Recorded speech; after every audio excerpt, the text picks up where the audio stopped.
On this episode of Consumed, we're going to be talking about what ends up happening when you are hyper-focused on learning from the gurus and what happens when you start trying to become a go-getter. And guess what? As usual, it's going to be a lengthy debate that, Lucy's going to agree with everything I say. This is Consumed, the podcast for real estate agents who are tired of hearing the same old industry stuff and want to experience something completely different.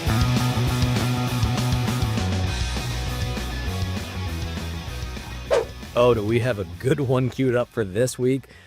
This week's topic, we're going to be going through the age-old question. It's not even an age-old question. It's just a question, and something that I'm very passionate about. And when this topic first came up, Lucy said, I can already hear you saying what you're going to say before you even have to say it. So the question of the week is, should you be following real estate gurus or should you be a go-getter?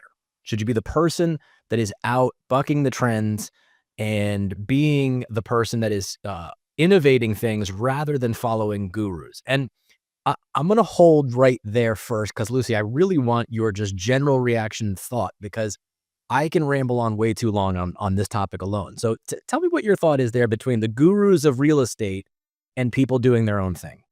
Well, first of all, yes, there are a lot of real estate agents who think they are gurus because they already met with so many coaches and they invested so much in education. So they feel like they know it all. At least that's how I took the question.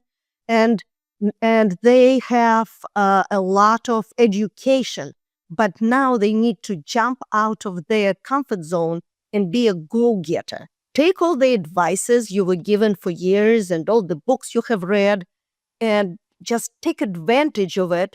But be yourself. Find what you would like to focus on. Find your passion. Get your own goals and achieve them one at a time. And priorities are very important. So that's how I see go-getter. Go-getter is to changing your mindset. And I think that mindset is a good word here. Changing your mindset and be a go-getter and just grab it by the horns. Grab it by the horns. That's interesting. So if you're going to grab it by the horns, you just mentioned goal setting. How do agents do with goal setting? In the way I understand, not very well. Or they do set the goals, but they don't really follow through. Okay. Some of the goals are so unachievable that they should be trashed immediately. Some of them are so easy that when they do achieve them, they feel like they didn't even do anything. So it is very important. And maybe sometimes, not sometimes, but quite often, coaching is important. Because coaching will help you set the right goals and the right coach, not just the guru, but the right coach, again, that is good for you. There are a lot of them out there, and not everyone fits one size, right? But once you have that direction, once you understand that you have that chemistry, you have that understanding with that coach, set the goals, be accountable. That's another good word of the day. Be accountable. I think it is, and it's important not just for the coach to keep you accountable. You have to feel that you keep yourself accountable. Yes. And I can talk forever about that. Sure. Not that I hold myself accountable. Well, and let me ask you the next question then. How good are agents at holding themselves accountable? Oh, very bad. Okay, so I keep asking you questions because you keep telling me things about you need to hold yourself accountable and you have to have goals. And then I ask you, are you good at it? Are they good at it? And your answer is what? That's why it is important. It is so important for them to focus. Times are changing. You cannot go back to 2024, 2023. 2025 is going to be a completely different, challenging year. You have to feel that. And actually, I am learning a lot from agents who are not keeping themselves accountable, who are not focused, and I'm changing my attitude. I think it is extremely important for me, and though I'm not an agent, but since I work with them, to rebuild my attitude and to make sure that my future is bright and beautiful. So, if historically in consistency, accountability is not very strong or good, if historically in consistency, goal setting is not very good, if historically and consistency or consistently, we look at the industry and as you just said, mindset and self-help and all of these things is not very good, then why are we asking the agents to fix something that they already struggle with. You're telling them that they have to go have a go-getter mindset and have to go do this and go do that. Well, they're already demonstrating that they're not very good at it. Then they need to find ways of getting better. So they need a guru. Well, maybe, again, as far as the guru concerned, if you take the guru as a coach, you just have to find the right person for you. And I went through, I was with Buffini, and it's an amazing company. I have great respect for Brian Buffini, but that company was not for me. My issue was when I came to them that it is hard for me to focus, and I start 5 projects at the same time, and none of them are finished. And Right. they told me they can help me focus. Well, but I help myself. Maybe they steered me the right way, but now I can do 1 project at a time, or maybe 2. But it's still better for me. Then I went to Tom Ferry. Tom Ferry only takes realtors. I'm not a realtor, so I couldn't really. But I could feel that it was very motivating. But he's not for me. So you have to find someone. If you are struggling to do it on your own, if you cannot lose weight on your own, you have to go to Weight Watchers, or you have to go to the doctor. If you cannot with smoking, the same thing. You need to get help. So as long as you admit that you have an issue and you look for right solutions, I'm sure you can solve them. But first, it starts with understanding that you need change in your life. And once you get to that point, then you can find the guru if that's what it takes, or you can get your shit together and you can conquer it without going to the doctor and investing $1,500 in diet in diet pills. So what I heard you just say was basically agents just need to get their shit together and go do it, right? If they can do it. If not, find a guru. Okay. So if they could do it, but they're not doing it, is it because they're lazy? No, I wouldn't say they're lazy. I don't really think agents are lazy. What if they can't do it? Some of them are not really maybe motivated to do. Maybe they think that they're perfect. Maybe they are not. Maybe they don't have enough time. Maybe because they are so busy with little busy stuff that they don't have time to concentrate and focus. And or maybe they have 5 projects going on at the same time, At and they the get very same excited time. by talking to people, and they love talking to everybody, right? And they love Exactly. going to conventions and events and meetups and doing all. That's a thing, right? It is a thing, and Right. it is important. It is important to network. All that, Sure. everything you just mentioned Right. is important. Is important. But when it comes to actually working on their business or focusing on some of the documentation, working on some development work, not exciting, right? That's not exciting, and they're putting it off, and that should be as one of their priorities. But I think it can be done. I can relate to realtors, maybe because I've spent so much time with them. I feel sometimes that I'm one of them, and I'm able to basically navigate myself through all the issues and to make myself stop and not without starting another project, like focusing on what I'm doing right now. I'm sure self-discipline will help. I personally, again, coming back to coach, I think it's a great solution. You just have to find the right person. So this is a fascinating conversation, and I have just really enjoyed hearing you talk about all of the different things that agents should be doing, right? And how much you relate to them and how much you connect, let's just say, to understanding some of the struggle.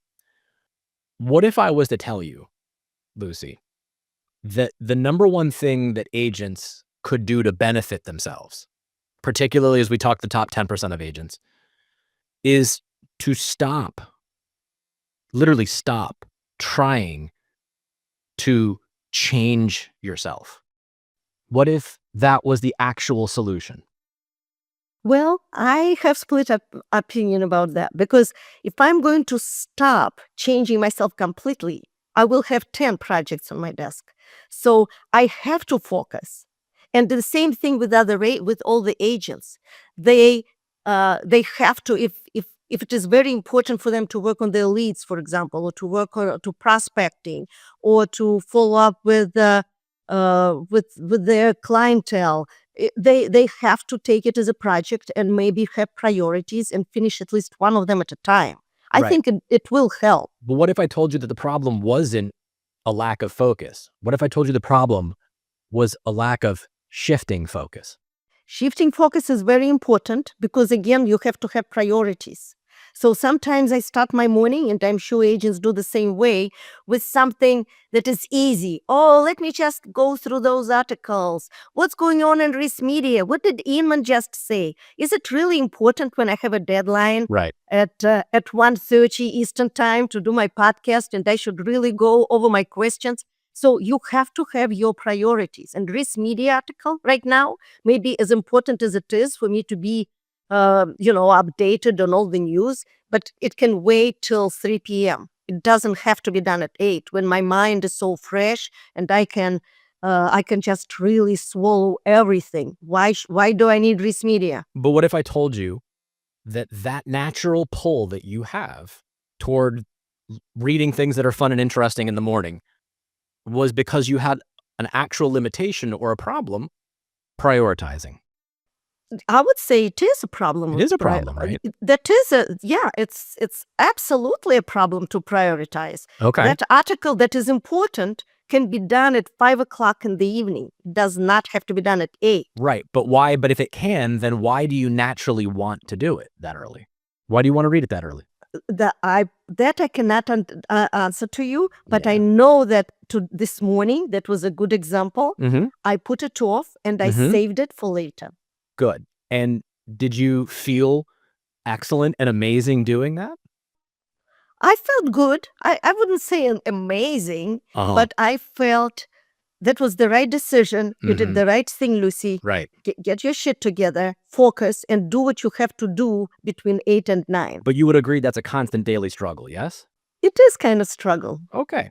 So let's talk about it then, because here's what I want to address, and this is where this topic is fascinating today. What I would say is growth and change is human nature, right? We all need to be developing, growing, and changing. That's what keeps us actually connected to the world on the whole. But one of the biggest X factors that exists, as I said, is that agents need to stop trying to change themselves, which means that first you have to understand who you are. And, I've said this before. I get clients all the time that they read some new self-help book about, again, the 12-week year. And I always make the same joke. There's 52 weeks in a year. You're going to need all 52 of them in order to get things done. Like, that's nice for some people, but that's not for us. So here's why.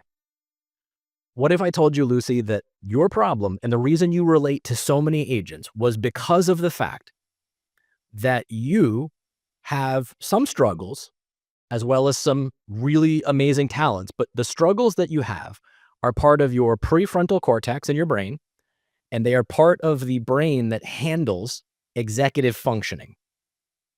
What if I said that? Would you believe me or no? Yes, I would believe you. Okay, so if we have some limitations around only that one piece of the brain, executive functioning, what does executive functioning cover? You ready? Executive functioning handles 5 different areas.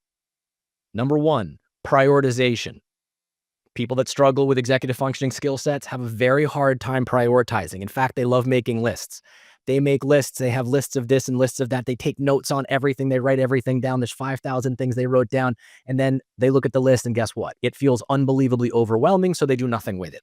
It's why I love telling agents, go to your cell phone, look at your photo library, and count how many photos you have of the last training class you went to, of things that were on the screen from the training class that you've done nothing with.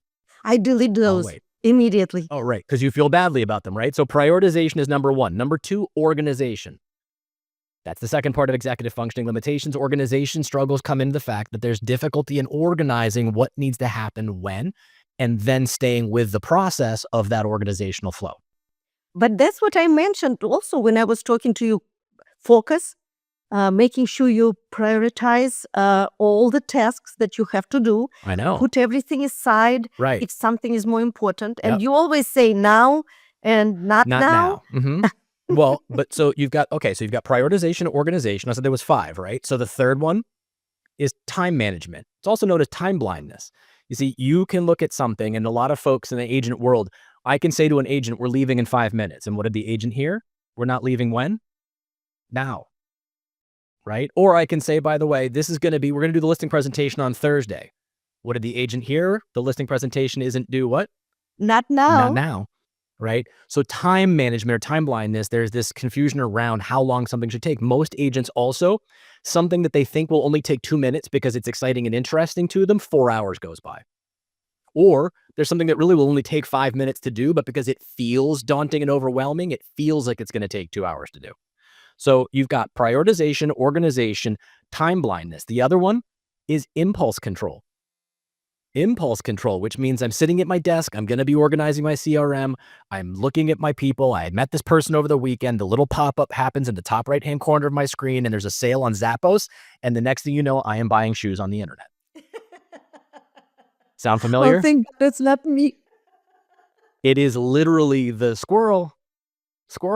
It is pure distractibility. Now, next, last one is emotional regulation. And emotional regulation doesn't mean that you're running down the street screaming, at people. Emotional regulation shows up in this underlying frustration at times or fear, concern about disappointing other people. Most agents hate disappointing other people.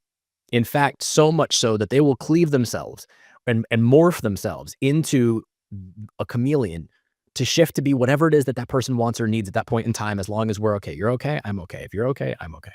And that process, right, also gets seconded by what's known as paralysis, which is they're so worried about disappointing this person that they won't go left, and they're disappointed about worrying this person, so they won't go right. So what ends up happening is they do nothing. And you'll see this shift and waver back and forth. So there's a lot of things that happen in the emotional context behind that.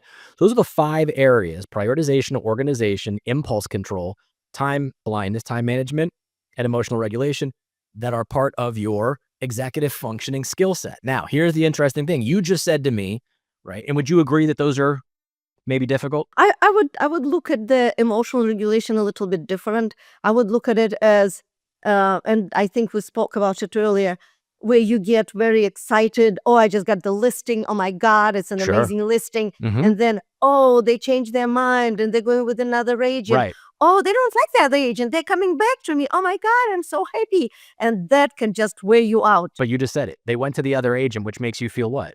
Very low. They don't like me. Well, why don't they like me? Because I what? Disappointed them. I disappointed them, right? So again, that's part of the whole process. So you said to me before that, when it comes to this, you just need to get your shit together, right? And so all 5 of those things, Lucy, if I said to you right now, Lucy, just get your shit together, change that process. Guess what? Well, it will take me some time, but I am changing. It's hard for me. I am older than you are, so some habits are very difficult to change. However, I came to the conclusion, me personally, and I Yeah. think a lot of successful, and I consider myself successful. Yes, very And much. a lot of successful agents feel the same way, that the time comes where they have to step out of their comfort zone and they have to discipline themselves. I have enough power to, maybe not at all 5 items that you just mentioned, but at least at some of them, to make sure that I have control over my mind. Because you learned coping skills. You've learned coping skills. You've learned, like you just said, in the morning, if I read the articles first, my day is going to be shot. But if I can leave the articles till later in the day and do something productive, I feel like I have got more control. Exactly. Okay. Exactly. And that definitely makes me feel better. But what if I told you that work that you just said, all 5 of those things, were actually human neurology, and you can't change human neurology? Well, you are what you are when you were born. I guess genetically, it also has a lot to do with what you are all about. However, certain things can be changed. I believe that you can convince yourself. You can. My husband always laughs at it. What's so wonderful about the woman? She can convince herself about something so deeply that she will really believe in it. So so you have glasses, right? Right. Can you see without the glasses? Well, I can, but not as good. Not as good. So why can't you just change that, Lucy? Just change it. Change, like, I can have a surgery, but I like myself in glasses, so I decided to keep them. But if you couldn't have surgery because let's just say your eyesight was a non-surgical procedure, can't you just change it? Well, that is different You can because change there your height, right? Why can't you change your height? you can wear high heels and then You you're you taller. could, but could you physiologically change your height? No, you cannot. Why? Well, it's impossible. I mean, Just like changing brain neurology is actually impossible. you can train the brain. You can Your wear high heels. you sure, but your glasses, Lucy, right, are a way of helping as an assistive process for something that is a naturally occurring thing. And that is the same as executive functioning limitations. So people that have executive functioning limitations, it is most often in human neurology. And by the way, what if I told you that almost 70% of all of the agents in the real estate agent community have executive functioning limitations? I would say it's at least 70%. Right.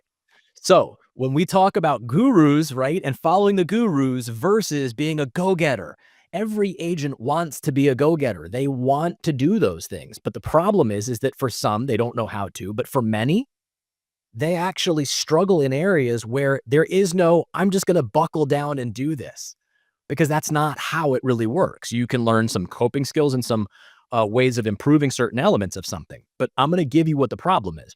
The problem here, Lucy, is that the gurus actually understand a lot of this and don't care. And here's why.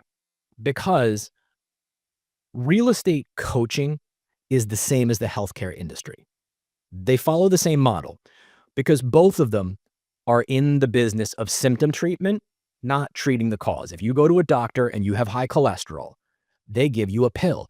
They don't sit down over a period of time to discuss your nutritional habits, your exercise habits, work through different elements with you. Why? Because there's no money in treating the cause. The money is all in treating the symptoms. It's symptom treatment. And that is the same thing that real estate coaching is.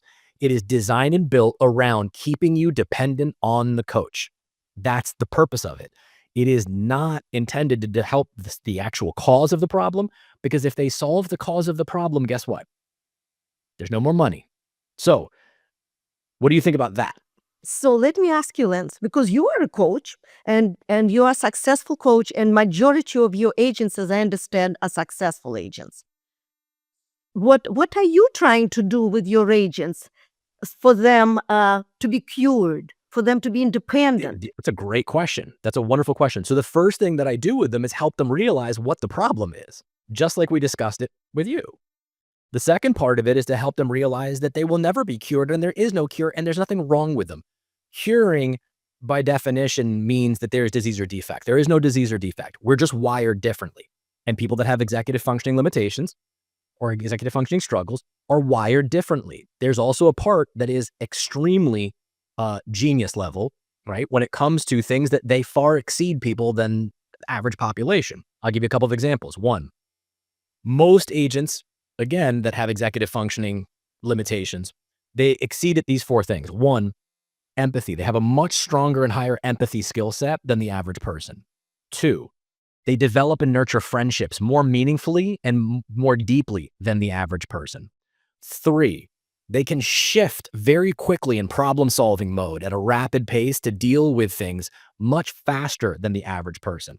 And four, which is the most important one, is they can actually almost develop what's called the sixth sense. They can read what people are thinking before they say anything. Now, all four of those things are far greater. Now, when you think about a real estate agent and you think about the work that we do, if you were phenomenal at reading a room and understanding how people might be feeling or thinking, if you were phenomenal at empathy and connection, if you were phenomenal at developing trust and friendships, and if you're phenomenal, you see what I'm saying? Like, that is the best part of what they do. Now, if I tell you, by the way, let's do goal setting and organize your marketing plan for the year. Well, that requires what? Prioritization, organization, time management, impulse control, and emotional regulation, which is why, guess what? It's not going to work. That shit doesn't happen.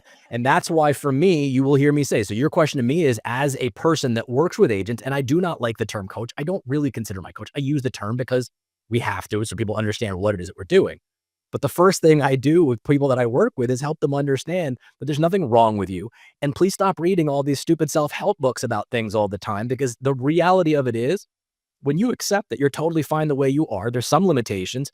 And guess what? You find some good structured way to work through and work around those limitations so that you have a better and more comfortable understanding of how to help and support people in the world, like in the role that we have, without having to just beat yourself up all the time. And so that's a core component, Lucy. Well, I agree with you. And I guess I fall into the second bucket, the one that can connect with people and can solve problems. Yes. I have very quick mind when Mhm. something has to be done or changed or adjusted. Highly gifted at developing relationships and nurturing. By the way, your Rolodex is better than any other person, seriously, that I know in the world of real estate. You have more connections in the world of real estate than anyone else I know. Well, thank you, Lance. But I'm very bad at goal setting, Right. But and I again, struggle to change my schedule. and so let's talk about that too, because that's an interesting component. Because everyone says, and especially come around this time of year and then coming into 2025 and stuff, people are like, goal setting, goal setting. I'm going to say something that usually gets me an email or two of displeasure. Goal setting and business planning and real estate, business planning in particular in real estate, is the single stupidest thing I have ever seen in the history of real estate. It is so dumb that you would actually take this concept, right? And it is the true definition of insanity. Brokerages go out and they decide, well, we have to show agents we're doing things for them. So we're going to do business planning. So they have all these charts and graphs and things you can fill out and sales meetings and all the business planning. And what are you going to do? And you have all this stuff and you're going to plan all these things. It's amazing, right? And all this is great. And then what happens come January 1st? Nobody does shit with any of it. Nothing. And what does the company do? Nothing. Why? Because they check the box like they do every year to say we did our business planning. And beyond that, good luck, God bless. It is stupid. And here's why. Knowing what I know, right? Knowing what we've just learned about people that may struggle with some executive functioning skill sets, here's what you get. Executive functioning, that part of your brain is regulated by dopamine as a primary chemical in your brain to help executive functioning. Now, when you have low dopamine, right, you're unmotivated. It's very hard to find enjoyment. So you kind of, as an agent, become a bit of a dopamine junkie, yeah? And you become this dopamine junkie about things that are exciting and interesting and compelling. Maybe like, the Riz Media articles and Inman things and stuff like that, right? But you look at this and here's what happens. It's the time of year we come business planning. And by the way, your year, you did fine, but it's going to reset. You're going to go back to zero January 1st. Why? Because you suck and you're not worth anything and you got to do it all over again. And you don't want to lose all of the momentum you had in the steam. So we're going to do business planning. So agents, dopamine goes up, because I'm going to actually this year start a team and I'm going to have a team. It's going to be great. There's going to be 10 people on my team. And so that top level, right, is all dopamine. It's exciting and it's invigorating. It's wonderful. And that top level of goal setting and business planning is great. That's fine. But then what happens? Then the go-getter should jump out of you. Yeah, you're right. The go-getter should, unless you have executive functioning skill set limitations, because then you have to apply what? Prioritization, organization, time management. Those are all things that are involved, right? Impulse control, emotional regulation. Those are the things that are involved in executing and developing goals further. So what happens is, Lucy, agents get really excited by this. Dopamine is really, really high. And then when it comes time for implementation, they slide down into level 2. And level 2, right? That's called goal paralysis. And goal paralysis in level 2 happens. Why? Because there's so many different things I could be doing to start my team, because I actually who could I talk to? Is another team that I know? All of those things then feel what? Overwhelming. And when they feel overwhelming, they get paralyzed. So we don't But really then they're do not anything with it. go-getters, Lance. Then they will not be a go-getter. Let me explain, but let me finish the path, because you're Sorry. making a really good point. No, you're making a good point, right? So then they're paralyzed in that process and they're overwhelmed. Because don't forget, they also have family lives. They're managing their families. They're also then dealing with their current clients. All of that feels very overwhelming to be dealing with all these different things. Yeah. So they go from goal paralysis and then they drop into level 3. And when they go down to level 3, dopamine goes to its lowest. At that point, when you get to the dopamine at its lowest, you end up in this one particular area known as goal fatigue. And goal fatigue happens when That you have sounds that very moment. scary. It is. It happens when you have that moment of realization. It's like Britney Spears said, oops, I did it again. It happens when you go, oh, geez, another goal, and I planned this out, and I didn't really do it, and oh, crap. Well, Lucy, what gets you out of goal fatigue? What drives the dopamine up? Is to get excited again. By what? finding you another project or Another finding goal, another right? The next another big thing. goal. That's right. So we go right to the top and we plan another goal because you know why? The team thing was stupid. Now I'm going to get licensed in 2 states because if I get a license in 2 states, it's going to be amazing. And I'll make more money this year. And this is the cycle, Lucy. So you just said to me before, hey, Lance, you know what? When those people get out of level 1 and go into level 2, into goal paralysis, it's because they're not a go-getter. It's because they're not taking the bull by their horns. Well, I actually say that is not true at all, because that implies that someone has autonomous control, that they have control over that process. And what I'm saying is you don't. It is human neurology. And I think we need to stop shaming agents into thinking, which is what the coaching industry focuses on, that they need to be doing more, more, more. Did you send this, say this? Do you have this? Did you get this? This constant stream of more, more, more, it is awful. And it's what really blocks most people, Lucy, from that spot of recognizing the differences between, hey, go-getter or guru.